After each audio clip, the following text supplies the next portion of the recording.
who detailed a name, even to the proposed Vision 2020. Speaking for the existing motion, I am Ms. Oshogbe Christina, the representative of Babcock University. Due honor to the judges, the timekeeper, my co-debaters, and my ever-listening audience. The effect of political instability on the Nigerian economy is proof that if the status quo is not addressed, the Vision 2020 is set to face the same fate as previous policies, programs, and visions. Thus, I build my argument based on the following points. 1. Frustration of diversification efforts on the economy. 2. Dislocation of local economic initiatives and activities. 3. Disruption of international trade. 4. Hindrance to maximum budget implementation. And 5. Relocation of manufacturing firms. First, a tour around the Nigerian market will reveal the recent prevalence of products with a tag made in China. A wise man said, and I quote, "Compete against the situation, not the rival." Therefore, there is a need for Nigeria to diversify her economy, but this is impossible with the prevalence of political instability in various parts of the country. How then do we hope to attain the Vision 2020? Next, the recent bombing and other life-threatening activities across northern Nigeria is a reflection of the influence of political instability, which dislocates economic initiatives and activities, resulting in economic loss. A GDP gap is a situation where a country operates at a level less than its potential. Such is the case where political instability prevails in Nigeria and the economic loss accruing to the nation further widens the already existing GDP gap. How then do we hope to attain the minimum $900 billion required as GDP to rank amongst top 20 economies of the world? Further, at the peak of militant activities in 2008, Nigeria's oil exporting capacity came down by up to 50%. Such situation has a telling effect on her economy, as this is proof of the influence of political instability on international trade. Such situations certainly do not advance for the attainment of a vision as that intended for year 2020. Further, the continual debate between the legislative and the executive over budgetary issues and their failure to reach a timely result has negatively impacted on the Nigerian economy. Little wonder that only 56% of 2012 budget is recorded to have been implemented. Fellow Nigerians, in a country where barely half the yearly budget is implemented owing to the prevalent political terrain, what percentage of the Vision 2020 do we hope to achieve? As I conclude, Manufacturers Association of Nigeria reports that at least 864 industries have 864 manufacturing firms have shut down as of 2010. The prevalent political terrain is not unrelated to this situation, as such manufacturing firms are known to relocate to neighboring countries that are politically stable. In Nigeria, that seeks to rank amongst top 20 economies of the world, must ensure a politically enabling environment, as its economy is not independent of political affairs.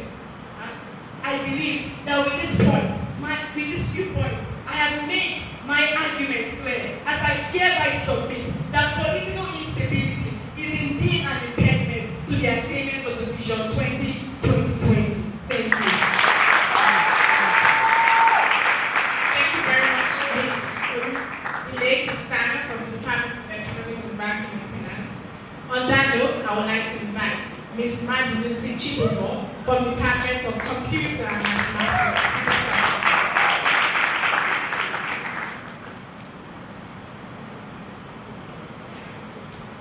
I wish to observe our protocol. My name is Madhumisi Chibuzo, representing Babcock University, and I am here to support the motion that Nigeria's current unstable political terrain is an impediment to Vision 2020. With this point, I support my argument today. 1. Political instability leads to insecurity. 2. Political instability hinders foreign direct investment. 3. The top 20 economies of the world maintain a politically stable climate. 4.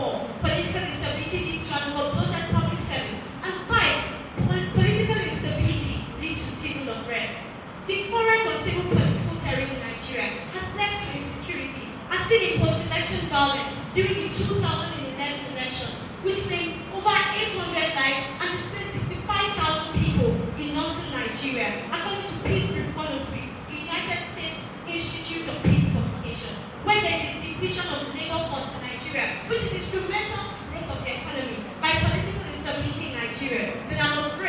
Vision 2020 would only be a mirage. Secondly, a country with an unstable political climate hinders foreign direct investment, which is important to the growth of its economy.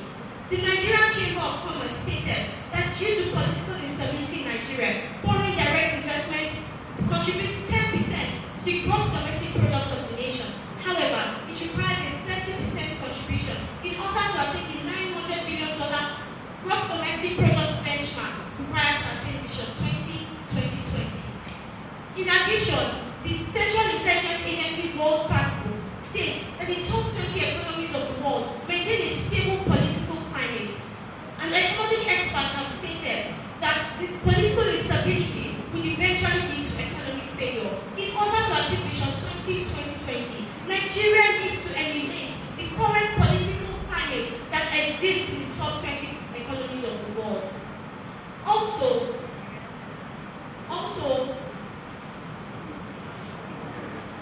the agitation for appointment to various political positions in Nigeria has led to an overbloated public service. According to Business Day Online, the United States of America has 14 department secretaries, which is an equivalent of Nigeria's 47 ministers. Let me point out to you that the United States of America is number 2 on the list of the world's top economies, while Nigeria is number 39. An overbloated public service leads to redundancy and an increase in government expenditure, which could be channeled to the economy to make Vision 2020 a reality. Finally, unfavorable government policies lead to civil unrest, as seen in January 2012 in Nigeria, when the same Nigeria group led civil protests against the fuel subsidy removal for 1 week. During that 1 week, Nigeria lost more than 3 trillion naira. Civil unrest is a sign of political instability and will hinder Vision 2020. My teammates and I hereby recommend that in line with our core values, which is evidenced in our pledge, there should be a conscious effort to educate young people from the lowest to the highest level of education in Nigeria on political issues, a deviation of what it is now to what it should be. Thank you. Thank you very much. It's Chief from the Department of Computer Science and Mathematics. Thank you very much, judges, distinguished ladies and gentlemen. I think we would take the next couple of minutes to entertain questions and comments. Good evening, everyone. I am B.B. Shire, and I want to just make a contribution to what they just said. I've said this before, and I'll always say this. Vision 2020 is not actually a Nigerian vision, it's a PDP vision.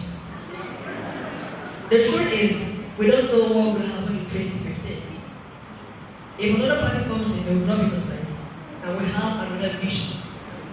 So it is a mirage completely. Thank you. All right, thank you very much. That's those the participants and debaters, speakers from Babcock University, and we'll ask you to please come back to your seats. And then let's please invite the other universities to join us right now. Let's be there.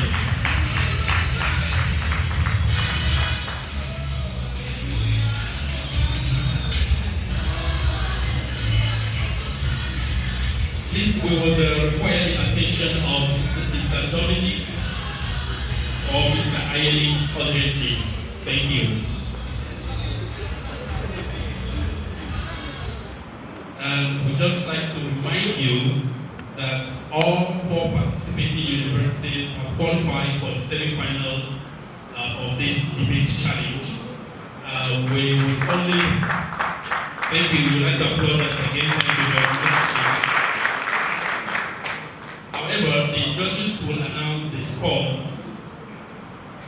that each university have pulled from their presentation for the purpose of determining their pairings.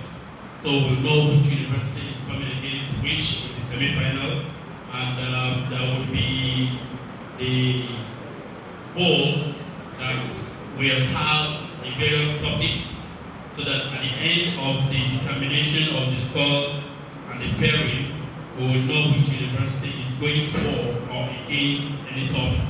So at this point, I will pass the microphone to the judges' table so they can announce. Before we announce the results. So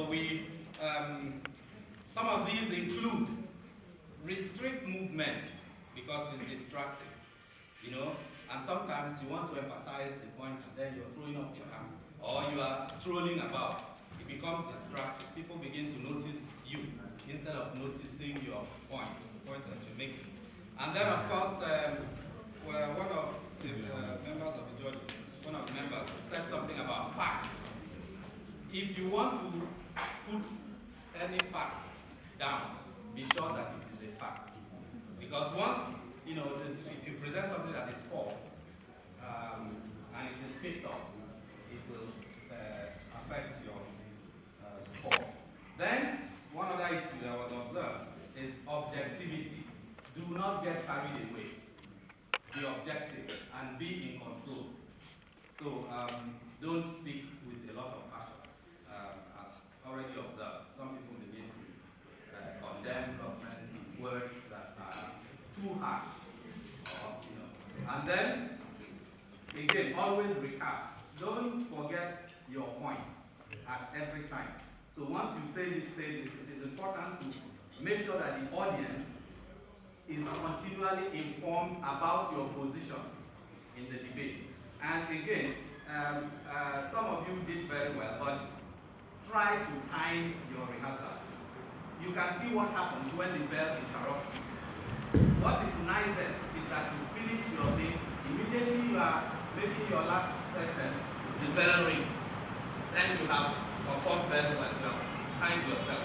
And then, one other thing that we noticed is that some of you, like the first speaker will come and say a few things, and then the second speaker comes and repeats the same things that the first speaker said.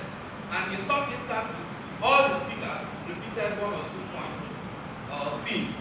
You should try to avoid that because you are competing also against time. So make sure that where you stop, your second person picks up, and then the third person picks up, so you don't waste time. Thank you very much. A few more. Thank you.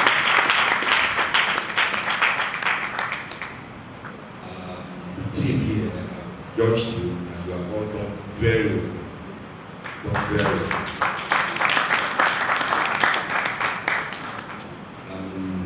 We are in a position to say that because we are teachers in the university, and then we are teachers from public university, and then we interact with the private sector, and we know that you have done very well. So please clap for us.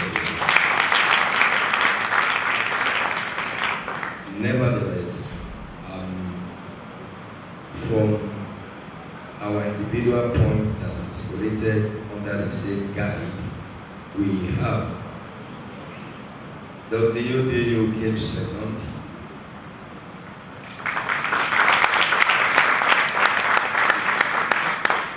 That is it, their own group with 179.2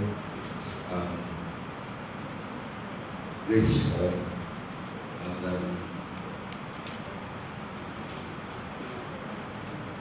Babcock scored 202.4.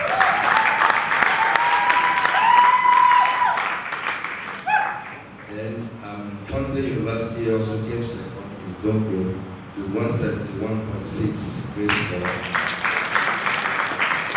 Igbenedion 176 grade score.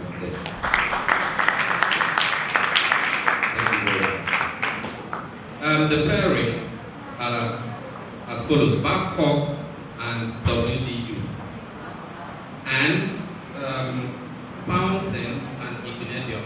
So the first pair, which is Babcock and WDU, in that pair, Babcock is first with 202.4 points, while WDU is second with 179.2 points. So in the second pair, Fountain is second with 171.6 points, and Igbenedion is first with 176 points. Okay, please, can Mr. Dominic kindly come forward and announce the next grouping? Before now, we had already arranged the pairings in this order.